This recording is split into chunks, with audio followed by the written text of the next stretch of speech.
Yo guys, Zitandi Ella King guys, kuna wanga wasati enjoy guys. Rava rhythm iri ku YouTube. Unokunyora kuti Zim Danzo Rhythm 1. 1 ina 0 NE.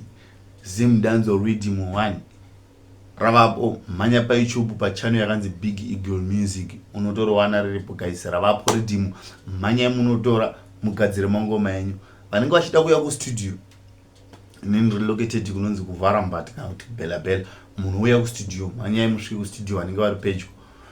And then vanenge vari kure manyai munotora rhythm. Mushandise kuma studios kwese kwa munenge muri. And then muite music dzenyu mupe vanhu. Tinokurudzirai kuti muve nema YouTube channel yenyu, muupload music dzenyu. Ndokunonzi kupublisha music, ndozvinonzi artist. Kana uri artist unenge uchipublisha music yako pa YouTube kwete pa WhatsApp.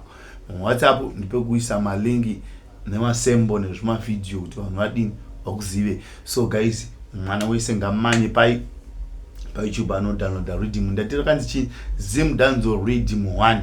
Tukufamba kubana tatangani kuti Zim Danzo Rhythm 1 toda kusvika ku 100.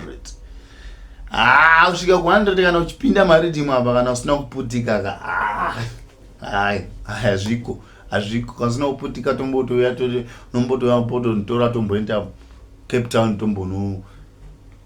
tombonopinda mugungwa zve 5 hours takanyurira tiri mukati mademon avadini edzinza avadini atiza and then zvinhu zvedu zvinyatso kufamba. So guys, ngatishande guys, one love, tichipusha chinhu ichi. Basa nderenyu, basa nderangu, mumwe nemumwe ngaite basa rake achipusha chienda mberi.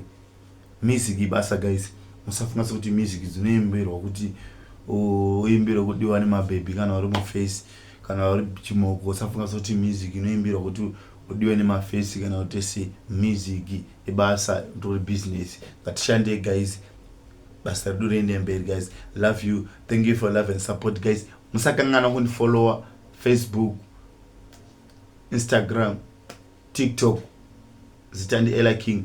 Pa YouTube musakangana kusubscribe channel yangu inini yandonesa music dzangu, masongs angu yakanzi Ella King, yakanzi Big Eagle Music.